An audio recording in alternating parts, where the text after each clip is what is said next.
Hey everyone, welcome back to Miniature Painting 101, a series of videos where I teach you all about painting miniatures from start to finish and everything in between. Yes, exactly. So this is going to be part 49, Introduction to Magnetizing Miniatures.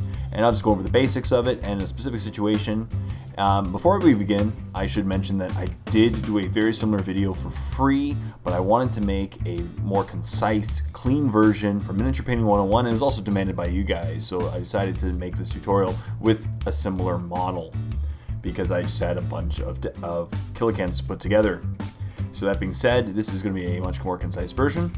So why do we magnetize miniatures? The clear answer is because there are a lot of options out there for games like 40K, and this allows for quick and easy switching of options, whether it be arms, guns, etc. on tanks, soldiers, monsters, creatures, walkers, anything you think of. Magnets help and save a lot of time, and that way you don't need to buy a bunch of the same miniature. So what will you need to magnetize miniatures? First of all, you will need super glue. You also need plastic glue if you're putting together a plastic miniature, a nice sharp hobby knife for cleaning the parts of the miniature before you're putting it together, some clippers, obviously, to get them off the sprues, a hobby drill, which is a very key component for doing the pilot holes for the magnets, obviously, and the size of the magnets depends on whatever you're magnetizing. I'll discuss that more after, and a Dremel tool. I use a Dremel tool for creating the perfect size holes that I need to put in the right size of magnets. So, as I mentioned, and of course green stuff. And now, when is the best time to magnetize your miniatures? It is before assembly. So what I always do is I always clip off the parts that I'm going to magnetize early on in the assembly, and of course clean them up with my hobby knife. Make sure they're all nice and clean. And then what I do is I pick the center of the socket for the arm. Now today we're going to magnetize the arms. So I'm just going to mark off the center, because it's always good to put the magnet in the dead center of the arm sockets. So I'm going to do that. And then I'm going to take my hobby drill and just quickly drill out the hole in the center of the arm socket. This is for a kilocan. And as you can see, I didn't disturb the edges or the sides of it. I just did a hole in the perfect center. And then what I'm going to do is take my Dremel tool on 1, so it's a very low speed, and let it just do the work very carefully and let it etch out the hole slightly larger, and that way we can perfectly fit in a magnet. Now today we will be using a 1/8 by 1/16 rare earth magnet, and that is just the perfect size for this particular miniature. Now, for depending on if you're doing larger miniatures, you'll require a larger magnet, and smaller miniatures you'll require a smaller magnet. But always try to get the hole as close to the actual size of the magnet as possible. Now, I've already magnetized this arm, so I'm going to use it as a director for the rest of them. So what I'm going to do is mark off the sides of one of the polarities of the magnets. That way I know I can keep track of which side goes into the arms, which side goes into the body.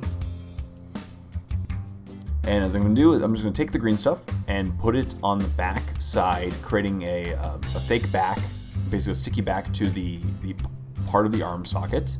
Add some super glue. And as I said, I'm going to use a 1/8 by 1/16 magnet. And all I'm going to do is I'm going to use the arm as an indicator of which side to put in. And this is great, so then you can magnetize a bunch of different kits and then put them together as you want. Make sure just one magnet goes into that little hole, and it's perfectly fitted for one magnet. And then if you want, just take the end of a brush and push it in. That way you get nice and flush with the end, and you get a nice perfect contact when you put the arm in the socket. And that's it, and then let that dry, and now the body part is magnetized. For the arms, it's slightly different. Just the first thing I like to do is figure out what angle do I want the arms to be.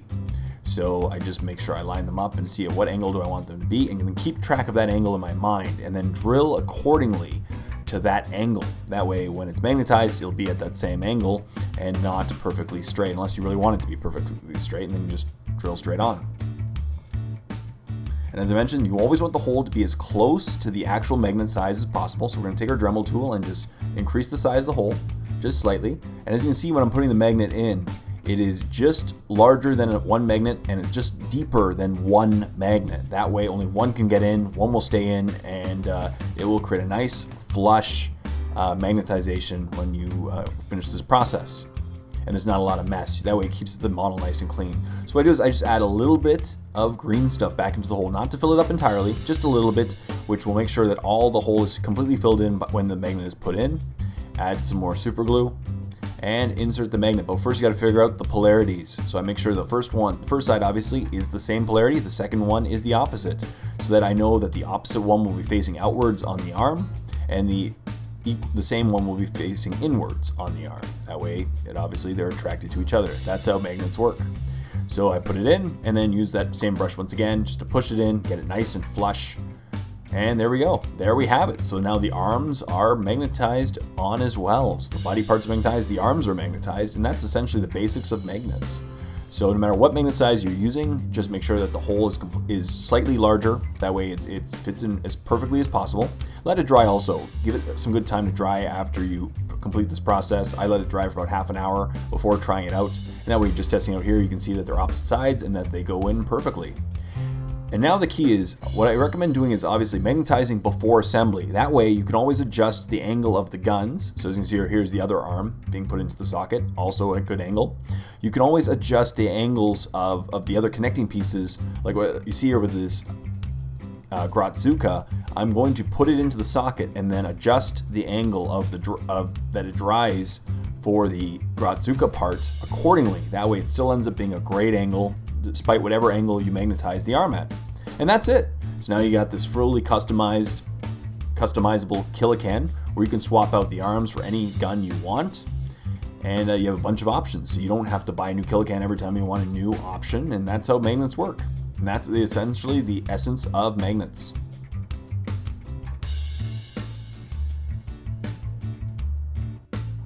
So once again, to summarize, magnetize the pieces before assembly. It always is the easiest to do so, and that way you can just put the model together, normal afterwards, and everything goes together quite nicely. Number 2, pilot holes. Always drill them because they really do aid in the process using a hobby drill. Number 3, make sure that the holes that you're drilling in with a Dremel tool or whatever you use it, are perfectly slightly larger than the magnet. The closer in size the magnet, the better the hole will be ultimately. Number 4, let it dry for several minutes. That way the glue has perfect time to bond with the magnets and you don't accidentally remove the magnet the first time you adhere it to the other side of the body. And finally, adjust the angles accordingly. Afterwards, when you're assembling the model, feel free to adjust the angles of the guns or whatever you're attaching it to. That way, no matter what angle you magnetize the arm at, it'll still be a nice angle and look really nice in the end on the model. So thank you very much for watching this episode of Miniature Painting 101. I really hope you enjoyed it and learned a little bit about magnets.